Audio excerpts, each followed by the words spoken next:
निवडणुकीआधी राम मंदिराचा प्राणप्रतिष्ठा सोहळा पार पडला। मोदी टीका करतायत किंवा अमित शाह टीका करतायत की उद्धव ठाकरे त्या प्राणप्रतिष्ठा सोहळ्यासाठी उपस्थित राहिले नाहीत।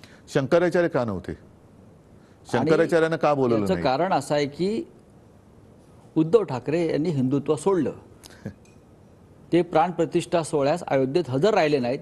हे वारंवार ते महाराष्ट्रात येऊन सांगतायत तुमची कृती ही हिंदुत्व विरोधी आहे। मी कुठे होतो त्या दिवशी?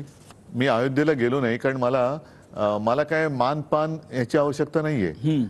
मोदी जेव्हा गेले नव्हते आणि हा विषय थंड बस्त्यात पडला होता, तो साधारण 2018चा नोव्हेंबरचा काळ होता।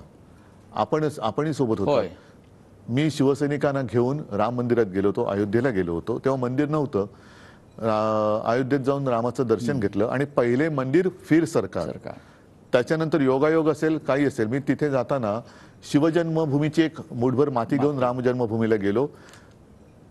एक वर्षभरामध्ये म्हणजे पुढच्या नोव्हेंबरमध्ये राम जन्मभूमीच्या राम मंदिराच्या बाजूने सर्वोच्च न्यायालयाचा निकालही लागला आणि योगायोग असेल त्याच पुढच्या महिन्यात माझ्या ध्यानीमनी नसताना मी मुख्यमंत्री झालो।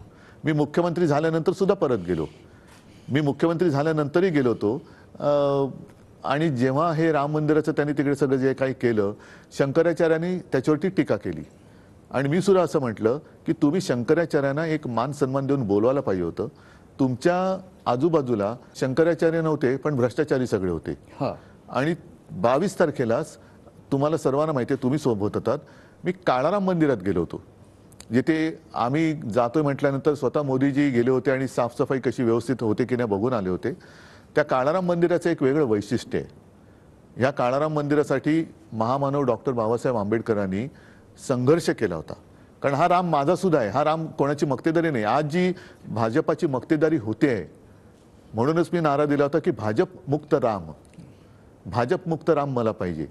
आणि तसाच त्यावेळेला हे जे सगळे मुद्दामून त्यांना मी शब्द वापरतो, बुरसटलेले गोमूत्रधारी, त्या विचाराची जी लोक तेव्हा होती, त्यांच्या विरुद्ध डॉक्टर बाबासाहेब आंबेडकरांनी लढा दिला होता की हा राम माझा आहे, माझा सुद्धा आहे आणि राम मंदिरात जाण्याचा अधिकार माझा सुद्धा आहे। तेव्हा त्यांना जे आडवत होते तेच आता माझ्यावरती टीका करतायत। आणि त्या काळाराम मंदिरामध्ये मी जाऊन तिथे गोदावरीची पण आरती केली आणि राम मंदिर होते त्याचं मी स्वागत केलं। मात्र राम मंदिर हे सर्वोच्च न्यायालयाच्या निकालामुळे झालेलं आहे।